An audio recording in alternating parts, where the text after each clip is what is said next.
Hello, my name's David Runciman, and this is Past, Present, Future. Today is episode 8 in our 12 Days of Christmas essay series, and the subject today is Susan Sontag's essay, Against Interpretation.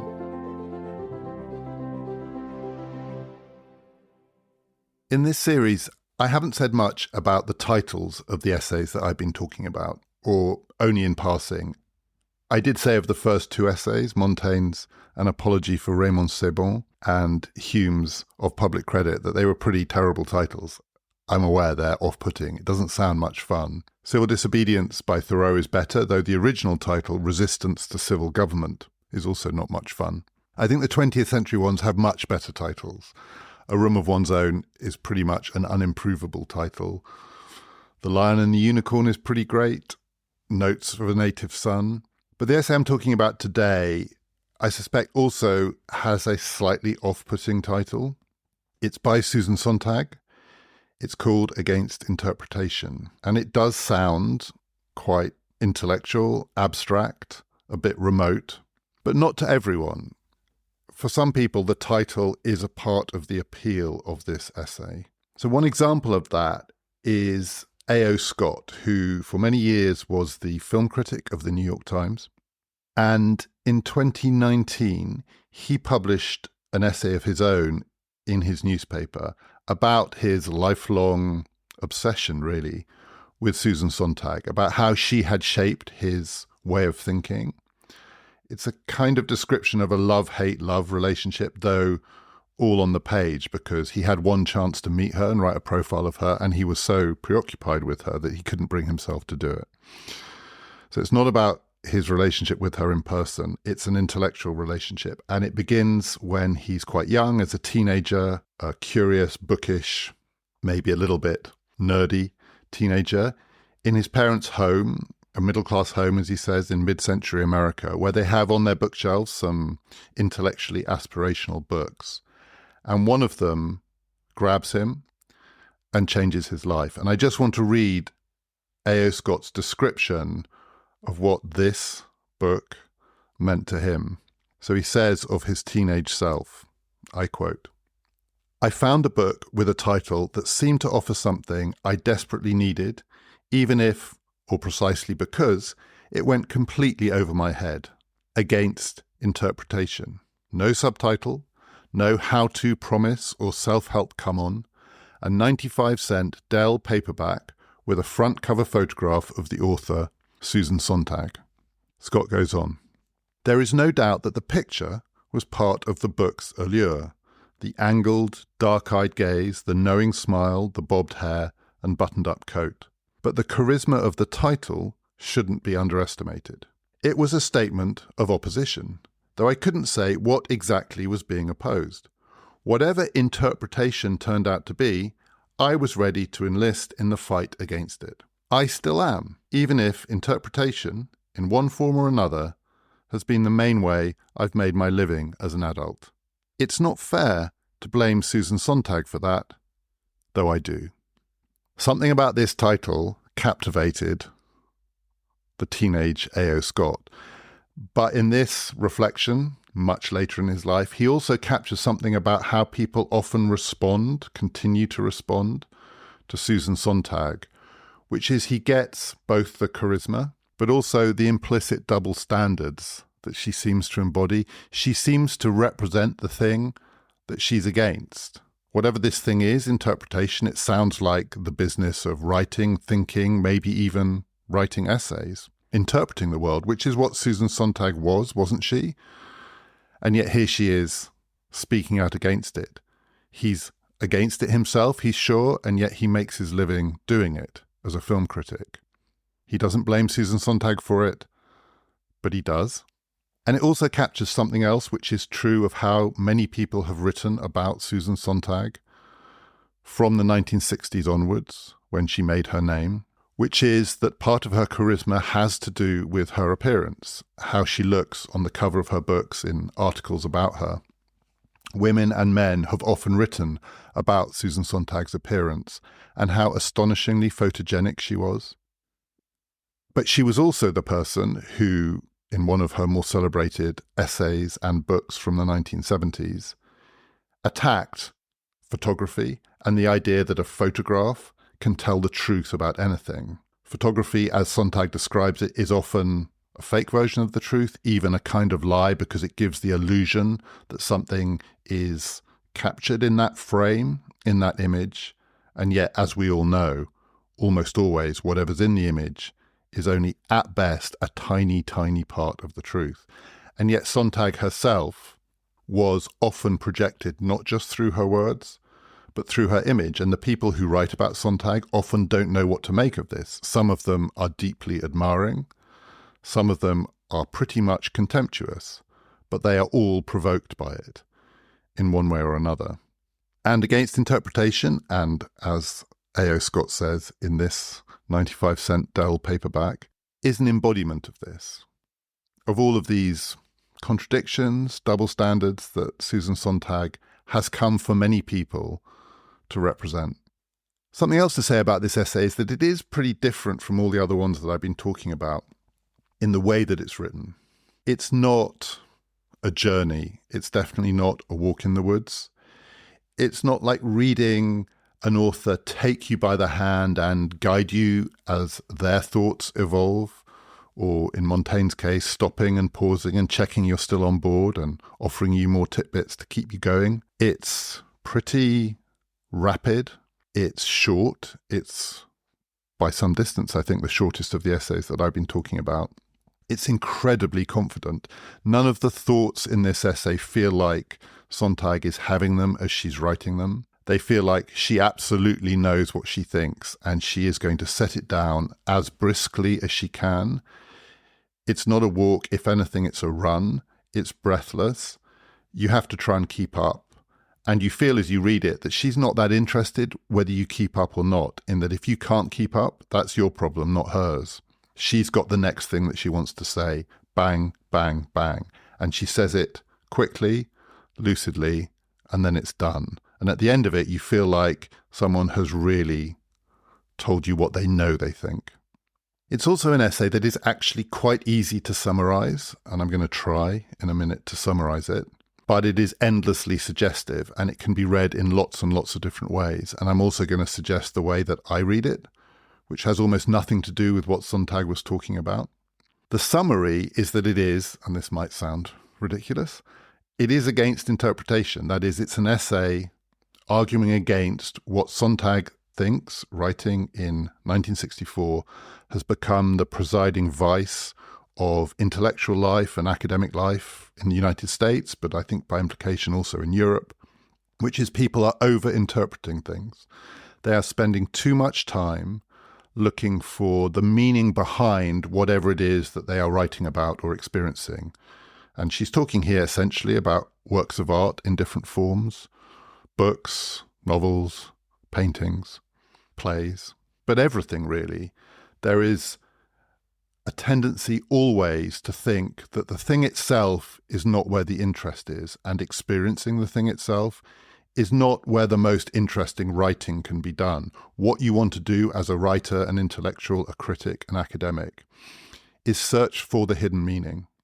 Because there will be behind any work of art some deeper truths that the artist is conveying, but that require interpretation. You need help to get there, and you have to push through and beyond the surface of things, or as Sontag says, the form of the thing, to the truth that lies behind it.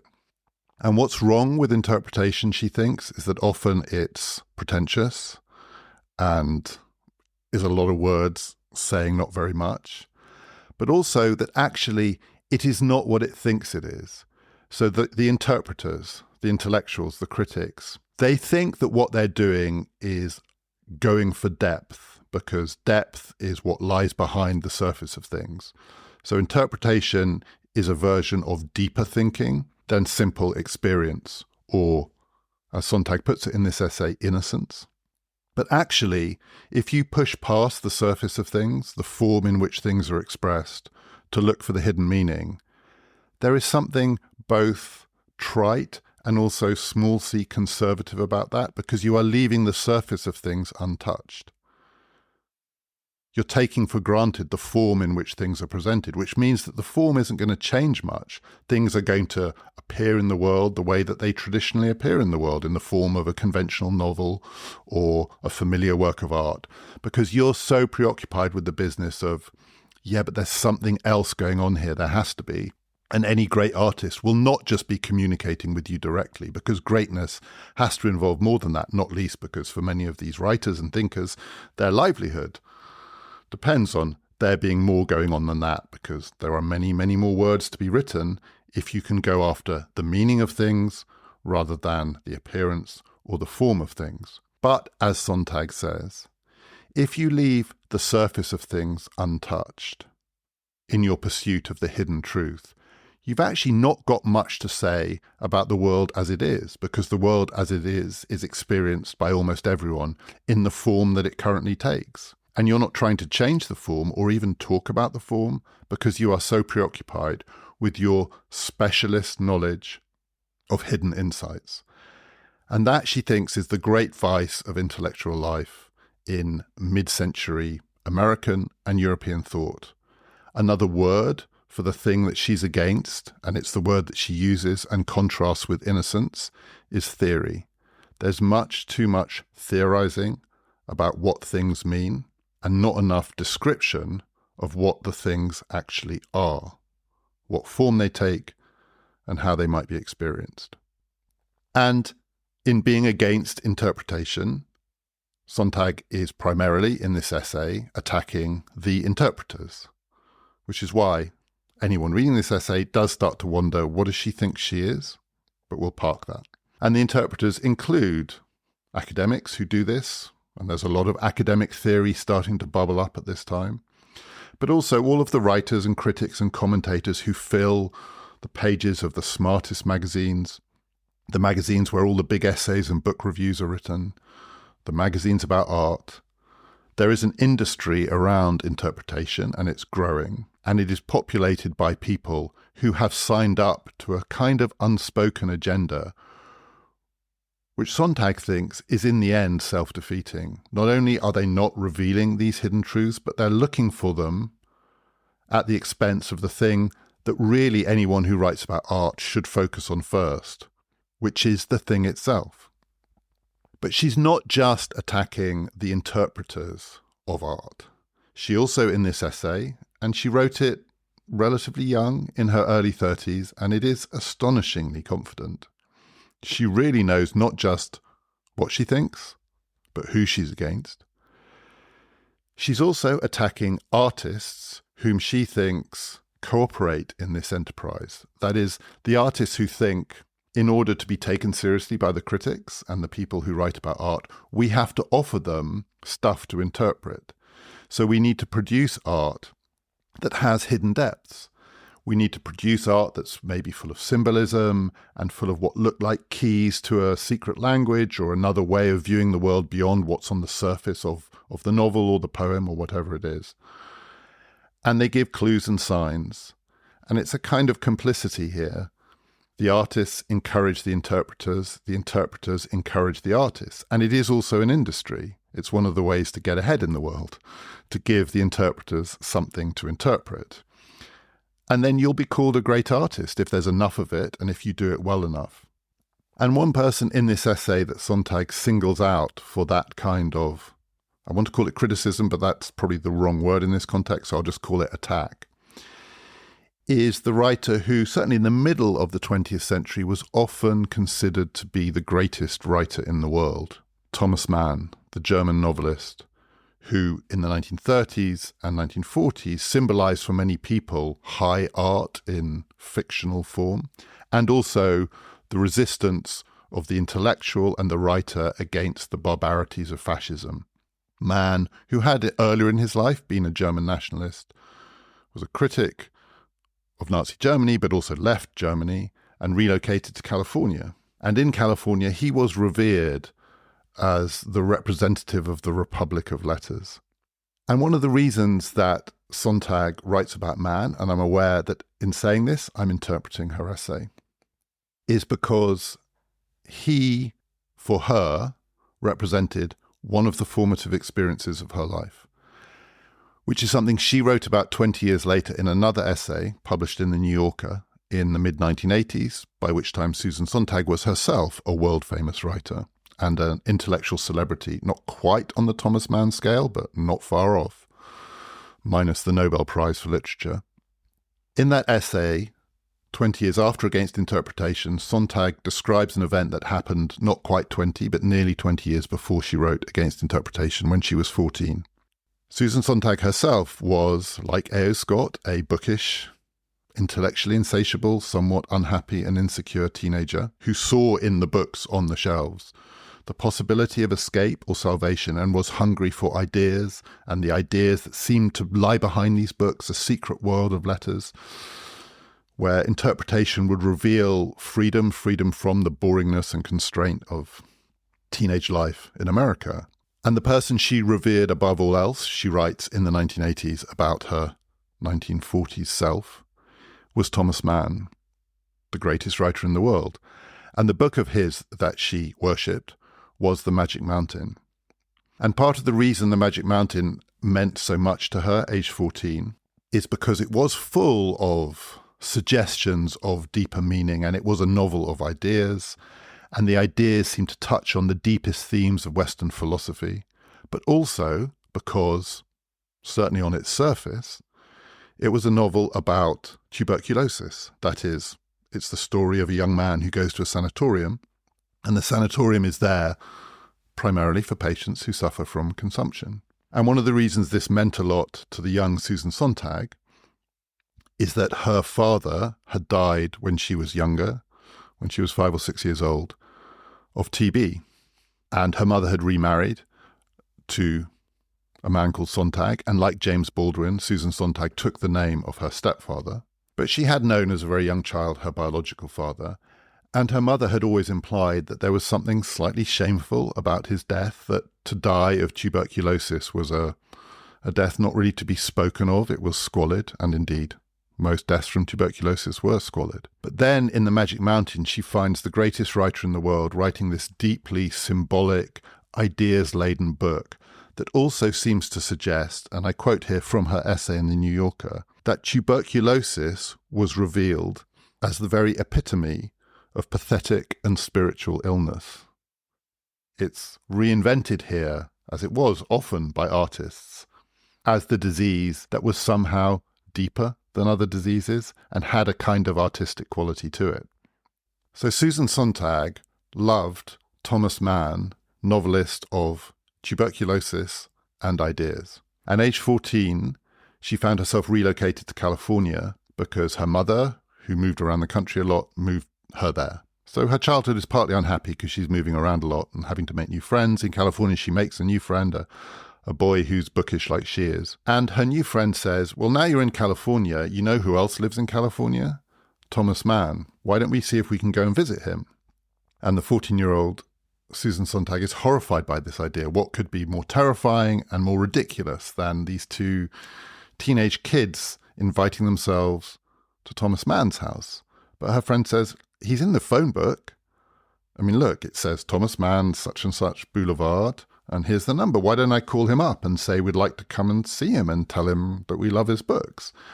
And Sontag says to her friend, if you do that, I'll never forgive you. It'll be the most horrific, mortifying, just don't. And of course, he's not going to invite us to tea because we're teenagers and he's Thomas Mann. And then her friend goes off and he calls the number, unbeknownst to Susan Sontag.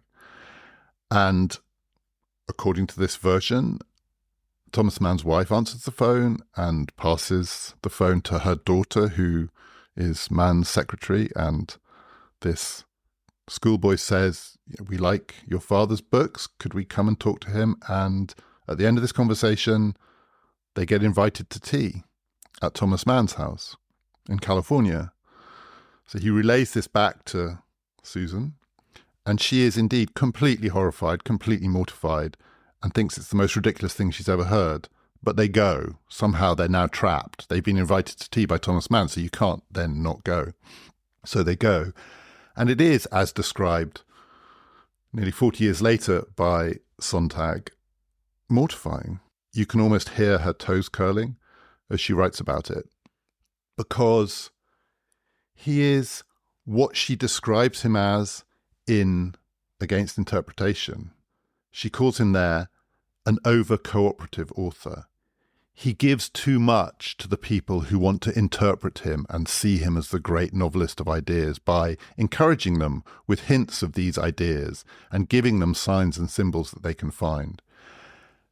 And when they go and visit him, he immediately starts talking like a man who wants to let them know that they are right to think that his books are very profound and that they are in touch with the deepest currents of Western philosophical and intellectual thought, and that they should be looking for the clues and the signs. And he asks them what they like about his books, and they're trapped in this sort of dance of complicity between the artist and the interpreter. They nervously think he wants to hear that they think his books are deep, and he tells them that the books are deep. What did they read into them? And it's awful. They're just teenagers. They don't really know what they're talking about. It's miserable. It's embarrassing. He won't shut up. And in this essay, written 40 years later, Sontag devastatingly says the great disappointment, one of the great disappointments of her life, was when she met him. She hoped that Thomas Mann, the author she admired above all others, would talk like a book, like one of his books. But, she says, in fact, he talked like a book review. And that was the disappointment. And that disappointment, which she writes about 20 years after Against Interpretation, is there in Against Interpretation. And in a way, that's what she's writing against. But as well as taking on the critics and the intellectuals and taking on the artists, in this short essay, she also takes on and frankly dismisses entire art forms as well. So she identifies two in particular that she thinks suffer from over-interpretation, the ones that are drowning in people talking about meaning at the expense of form. And they are, she says, fiction, novel writing, but all forms of fiction, and also drama, theatre. This is mid-60s America, and she thinks both fiction and theatre have become stale and sterile and increasingly predictable.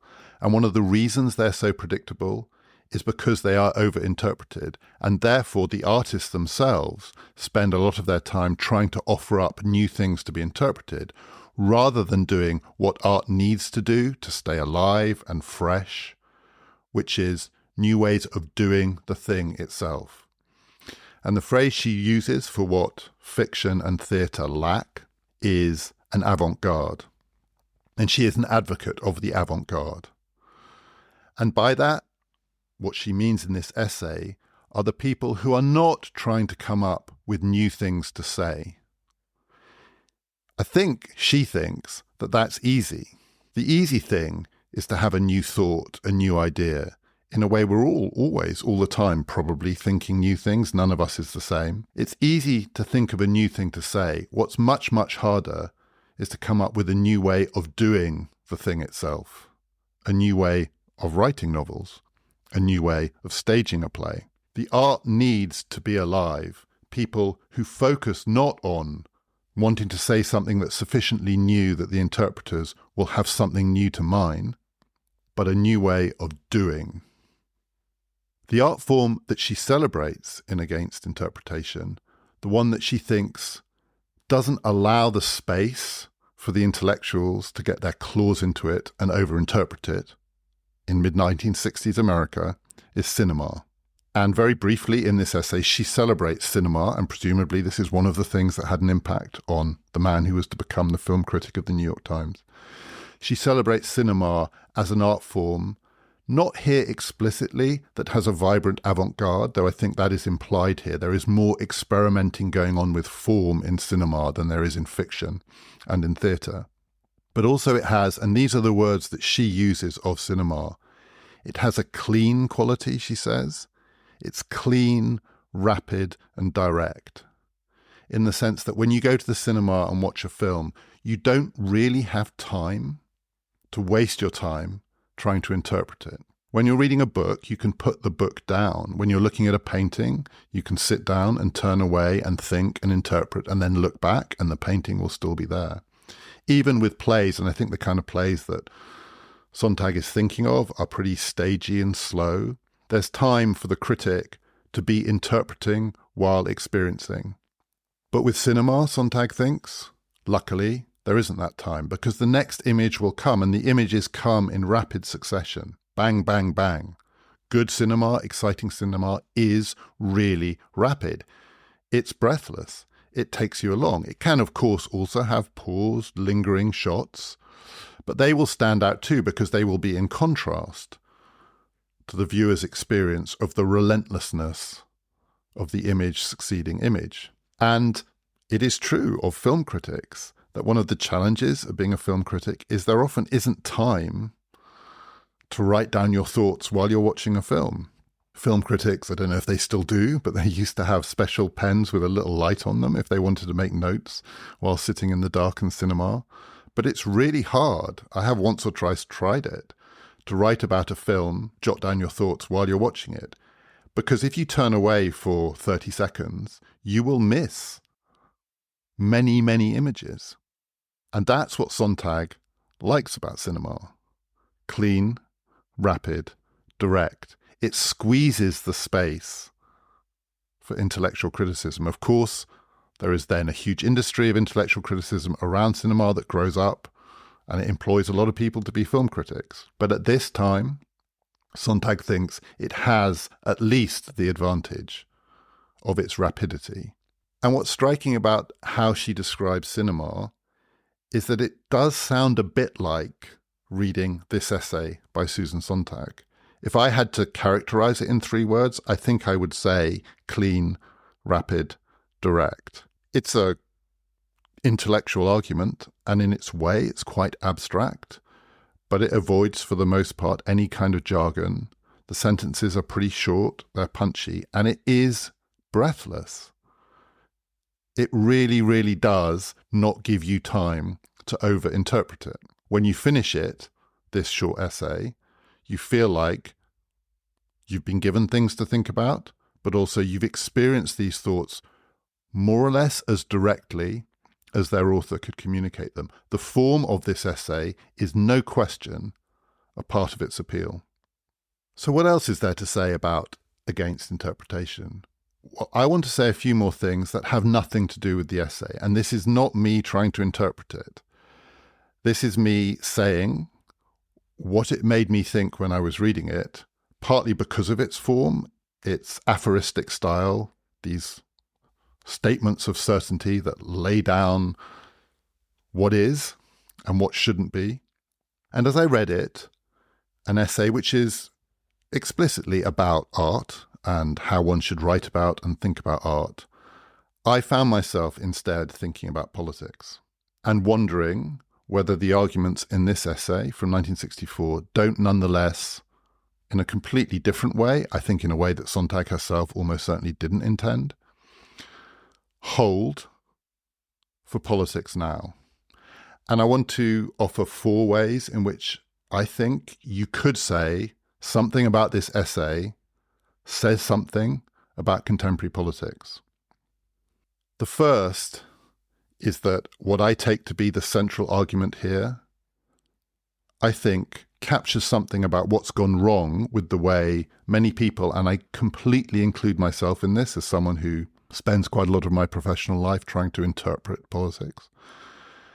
It captures something about what's gone wrong with the over-interpretation of politics. That in politics, and I felt this for a while, but I was exhilarated to read it in this essay, we spend too much time looking for the meaning behind the thing and not enough time thinking about the thing itself, that is, the form of it. Whether the thing is an action, a speech or a choice of words by a politician, an election result. So election results happen, and the majority of commentary, the overwhelming majority of commentary about elections, say it again, I'm completely guilty of this myself, is trying to understand what did it mean? What does this election result mean? How does it fit into some hidden or unspoken set of patterns in contemporary politics, the deeper trends, the forces at work? Rather than asking maybe, what is the thing itself? Not what did this election result mean, but what kind of election was it? What form did it take? We look for the meaning behind the content, and we don't spend enough time with politics asking about the form. And I think in contemporary politics, form is often at least as important as content, and certainly hidden meaning. And by neglecting form, that explains part of what I have come to think of as the sterility or futility of a lot of writing about political life at the moment, again, including the stuff that I do, that it misses something.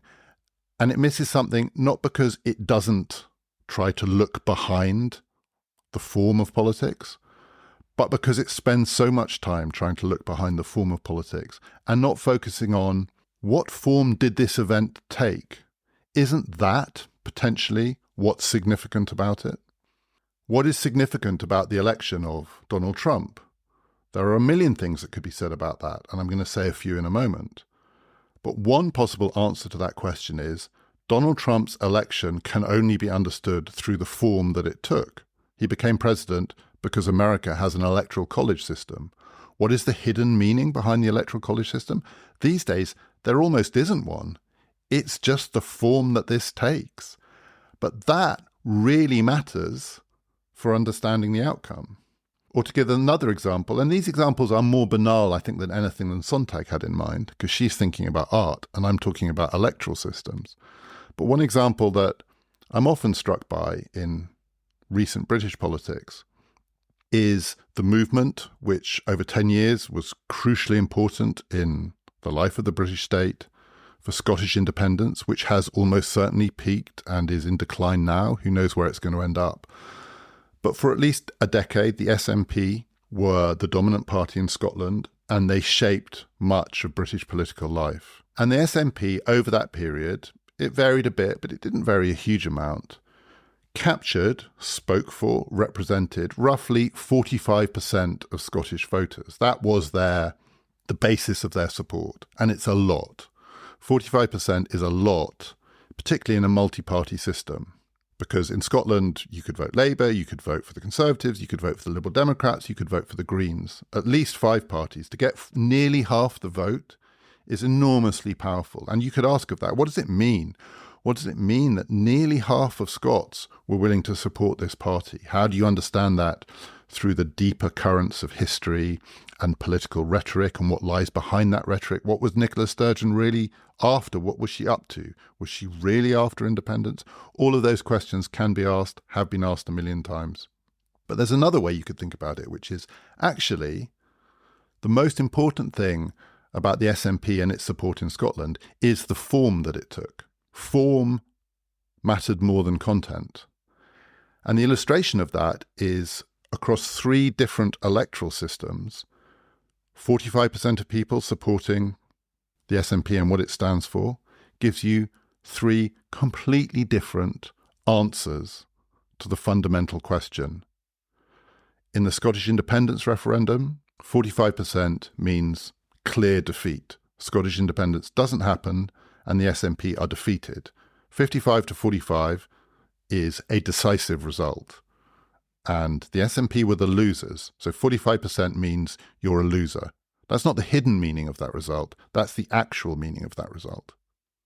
In Scottish parliamentary elections, under a complex electoral system that includes proportional representation, 45% was just enough to give the SNP a majority in the Scottish Parliament. Scottish Parliament's system was designed to try and preclude any party having that kind of majority, but the SNP got one, and so they were able to govern Scotland, as they have done. And they were able to govern Scotland for a significant period, no longer, but for a significant period as the majority party. Same number, completely different result. And then in the Westminster system, 45% of the vote, this is give or take, but roughly 45% of the vote, under a first-past-the-post system, gave the SNP not quite, but nearly every single seat in Scotland. In 2015, I think it was 56 out of 59 seats, so something close to total, unanimous, overwhelming dominance. Same phenomenon, 45%. The form it takes either means defeat or majority or a kind of absolute control overwhelming control, though in the Westminster system, the form of Westminster politics means that the SNP are excluded from government. But that's not what's at stake here. What matters is what the SNP stands for. But you could also argue that actually this is what matters. That there is no way of understanding politics unless you're willing to spend quite a lot of time addressing the thing itself, the form of politics. There is a line in Against Interpretation where Sontag says, she thinks we should spend more time talking about, I quote, how it is what it is, rather than to show what it means. How, rather than what. And I think we don't spend enough time, when we talk about politics, talking about how, because we spend too much time talking about what. And if you spend all your time talking about what is the meaning, what does this represent, what's the long-term prospect, all of that, all of the stuff of political commentary, it's not just that you neglect the how, but you allow the how to be uninterrogated. For instance, there is a real question to be asked of those three results for the SNP. Which is the one that we want to embrace, stand behind, or alternatively reject and try and change in the form it took? The second thing that struck me about this essay in Contemporary Politics is what it has to say about experience. Sontag argues that too much interpretation or criticism neglects experience or takes it for granted. So you experience a work of art, but that's not what matters. The immediacy of experience can be assumed to be relatively easily understood, what it means to encounter this thing. The harder thing, the more important thing, is to know what lies behind the encounter, what the artist wanted to convey beyond the immediate experience of the encounter. And she thinks it's very, very dangerous to make the assumption that experience can be taken for granted, that we know what experience means. You see the picture, you see the colour, we know what it is to experience that colour. The question is, what did it mean that it was all blue? And she thinks the blueness is the thing. The reason it's dangerous, writing in mid-1960s America, is she recognises, and she's right then, and she would be right many times over now, that to take experience for granted is to miss the phenomenon of 20th, 21st century life, the superabundance of experience. There are so many more ways of experiencing things. And this is part of the industry of production, including the production of culture, but I would also say including the production of political information, that you can't take for granted how people experience it. You can't assume there is something called the experience of a work of art or a piece of political information, and that what matters is what people do with that experience and how they try and find something that goes beyond it or behind it. In a world of overproduction and overconsumption of experience, experience is out of control. And the critic, the intellectual, the artist who neglects this will probably miss the most important things that are going on, which is the change is happening at the level of experience, not necessarily at the level of meaning. And the people who are focused on meaning are missing the real possibilities of change. And I think that's true of contemporary politics too. There are so many ways in which people can experience politics now. And the preoccupation with what it means, what its significance is, the intellectual preoccupation with significance, has, I think, in recent years neglected the variety of experience, which often is the decisive factor in political outcomes. And I think many people, including many intellectuals, are conscious of this. It's so easy to miss what's really going on by looking for the deeper message or the deeper story and not focusing on, in a world of new forms of information technology, the how of how information is communicated, the how of political experience, which might be completely unknown to the intellectual commentator who doesn't experience it in the same way as many people, most people, all sorts of different kinds of people who are nothing like the intellectual commentator. And if you take experience for granted, you will literally miss what's going on. Two more things to say, and these are both explicitly about Donald Trump, who clearly is not the subject of Against Interpretation. I did find myself thinking, I wonder if Susan Sontag met Donald Trump. and thinking she probably did, because she was very famous in New York in the 1980s when he was becoming famous, not in the way he is now, but famous then as this ridiculous but compelling mogul character, the Donald Trump of The Art of the Deal, a ubiquitous presence on the New York scene. And so I Googled the question, did Susan Sontag meet Donald Trump? And what came up, I didn't go very deep, so I may have missed it, and other people might know. Maybe she even wrote somewhere about Donald Trump. But the first thing that comes up is a story from the New York Times from the late 1980s, a gossipy story where a journalist has gone to a literary party, an awards party, and a fundraiser, and is just writing down the stuff that's overheard, the gossip, the thing, not the hidden meaning behind the thing, just the thing. And Susan Sontag appears in just one sentence as the journalist wanders the room and hears this author bitch about that author and so on and so forth. Here's Susan Sontag say the words, "I want to meet Donald Trump." Now, I don't know if she then did meet Donald Trump, but given that Susan Sontag, on the whole, met all the people she wanted to meet, and given that Donald Trump was the kind of narcissist who always wanted to be met by people who wanted to meet him, maybe she did meet Donald Trump. But that's not what this essay is about. The reason that I found myself thinking about Trump was, and these pull in different directions, two possible suggestions, not interpretations, but suggestions that come out of this essay. One of which is, it does read a bit like a warning against one of the things that has become prevalent in contemporary politics, which is conspiratorial thinking. One of the things that Sontag describes as being wrong with interpretation is that it looks for hidden meaning. It looks for the thing that is secret and behind the surface of art or events or words or ideas, that there must be a secret language which is known to the people who are initiated, and it's the job of the interpreter to help us see what's really going on. And it is a bit like conspiracy theorizing. That is one of the forms that theory can take.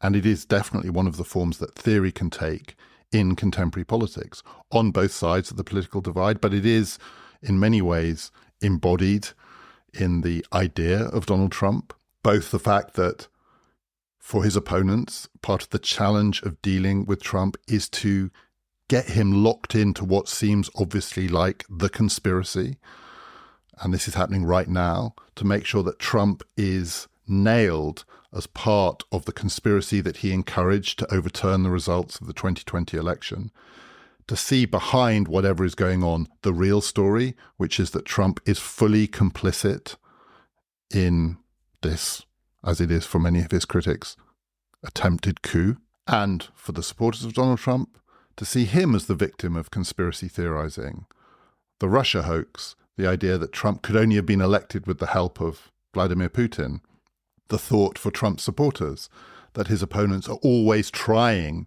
to make him part of a conspiracy when they're the ones who are involved in the conspiracy against him. And for each coup, there is an accusation of counter-coup.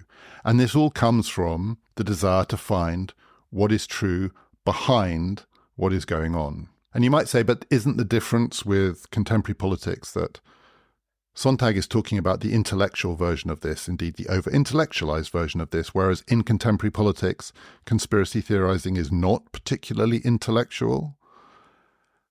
I don't think that's true. I think one of the features of conspiracy theories across the political spectrum, and I say this as someone who spent 5 years on an academic project that tried to understand what the current age of conspiracy theorizing means, is that they aspire to the level of intellectual analysis. Conspiracy theories often try and present themselves as the truth because they can be dressed up as serious analysis with footnotes and references and links and ties and all sorts of smart, complicated evidence of how this connects to that, just like the intellectuals do, in order to counter the hold of the intellectuals. It is also true, in my experience, that intellectuals are not remotely immune to this way of thinking. Some of the most intelligent and intellectual people that I know are also prone to see the world in conspiratorial terms. And the response to Trump is some evidence of that, I think. But the other thought I had, which pulls in a different direction, came out of another essay in the New York Times that I read just a few weeks ago about Trump's most recent indictment for the conspiracy to overturn the results of the 2020 election. And this is an essay by Michael Wolff, a man who knows Trump well, knew him in his ridiculous 80s, 90s days, and knew him in his, frankly, equally ridiculous presidential days, had weirdly unfettered access to the Trump White House and used it to write 3 very gossipy and also excoriating books about the Trump presidency. And Michael Wolff says in this essay, he fears that the mistake that the people who are trying to pin Trump to this conspiracy are making is that they think that there must be meaning behind his words, and that the meaning behind his words can be shown in a court of law to be that he was involved in, complicit in, intended the outcome that his words seem to suggest that he sought. And Wolff says, if you know Donald Trump, and if you've known him across his career, you know that often his words don't mean anything. They are just words. He talks batshit crazy nonsense in a kind of stream of consciousness way. It's free association. It's radical in its refusal to abide by the conventional forms of political speech, partly because it is all about just getting the words out, and rarely does he even think about the substance behind the words or what they mean. And it is certainly true that Donald Trump is not someone who's coming up with new ideas in politics. I don't think Donald Trump has had an original political thought in his life. His politics is spectacularly derivative. Trump's originality doesn't lie in the content of his political beliefs. It lies in the form that they take. And the form they take is this sort of radical, free associative stream of consciousness way of communicating, which nonetheless is a real way of communicating. And it's experienced viscerally by many people, including myself. I don't so much anymore, but I used to spend quite a lot of time watching Trump's speeches, his endless campaign addresses, even when he wasn't campaigning before huge crowds live, and being struck by the weird genius of them, how completely compelling they were at the same time as being almost completely devoid of substance. And I was trying to think, what would the word be for this way of doing politics? And one possible word that was suggested to me by reading Susan Sontag's Against Interpretation is avant-garde. What if Trump is the avant-garde of contemporary democratic politics? He's not thinking new thoughts, but he's doing the thing itself differently in a way that is radically different and is changing things. It has completely changed the possibilities of democratic politics. And there is nothing in the idea of the avant-garde that says it has to be progressive or liberal. That's an illusion of meaning. That's the mistake that the interpreters make. The avant-garde, the point of it, is that it could be anything, but it is change. And it can change everything. Not necessarily through the avant-garde artist, but what follows in the wake of the avant-garde artist. I don't think Trump is an artist. I don't think he's a political genius. But I think he has changed a lot, and he may have changed a lot while what Wolff says being true, that the words don't mean anything, because the change is not at the level of meaning. It's at the level of form and how that form is experienced. 2 final things, because I don't want to end talking about Donald Trump. Susan Sontag herself, later in her life, kind of repudiated this essay in the sense that she described her early essays that made her name, this one and another one equally famous, called Notes on Camp, as, this was her word, juvenilia, early stuff. She wanted to be taken seriously not as an essayist, but as a writer of fiction. She wrote some pretty avant-garde fiction, including a celebrated short story in the mid-1980s, which is about how people talk about people talking about dying of AIDS, but also a conventional historical potboiler that she thought was her masterpiece called The Volcano Lover, which is about Nelson and Emma Hamilton in Naples. And later in life, she became, I think it's fair to say, a somewhat ridiculous or easily caricatured figure. There is a brilliant, hilarious essay in the London Review of Books one of the many essays about Susan Sontag that suggest, among other things, Susan Sontag was really good at inspiring people to write interesting things when they wrote about her.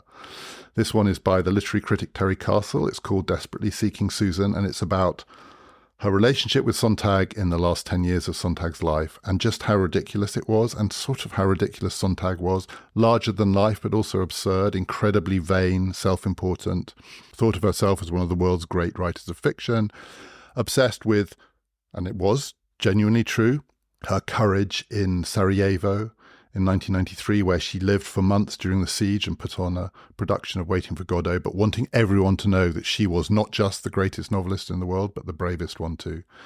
And Castle writes very funnily and affectionately about this ridiculous, completely compelling figure who took Terry Castle to a dinner party with Lou Reed and Laurie Anderson and then completely ignored her because she wasn't a celebrity, who tried to show Terry Castle on a shopping street in Palo Alto what it was like to be under sniper fire in Sarajevo by ducking in and out of shops and pretending that someone was shooting at her. What this essay suggests about Susan Sontag is that she was, in some ways, the embodiment of some of the things that she wrote, because this essay is so compelling, being beyond interpretation. There's not a lot to say about what Susan Sontag means by this point. You just have to experience the thing itself. Ridiculous, magnificent. And then the last thing I want to say, which is that I haven't mentioned the most famous line in the essay. The most famous line in the essay is the last line, aphoristic to the end. The essay ends with a blunt statement which reads, I quote, "In place of a hermeneutic, we need an erotics of art." And when I was thinking about how this essay might apply to politics, I thought, well, if that's going to be true, then it's going to have to be possible to replace the word art with the word politics in that sentence. And for me to be able to say, in place of a hermeneutic, we need an erotics of politics. And as soon as I found myself thinking that, I realized how embarrassingly ridiculous it is. I have no idea what that would mean. I don't want to think about the erotics of politics in the context of Donald Trump or anyone else. It sounds to me like gibberish. It's absolutely at the limit of what you can say about this essay. And I'm not going to try and argue for an erotics of politics. The last line of this essay is the point where that kind of thing has to stop. And one of the things this essay very, very clearly conveys is that when you are doing, I guess, what I'm doing here, you have to know when to stop. To find out more about this podcast, please follow us on Twitter at PPF Ideas. Tomorrow, for day 9 in the 12 Days of Christmas essay series, I'm going to be talking about Joan Didion's essay, The White Album. This has been Past, Present, Future, brought to you in partnership with the London Review of Books.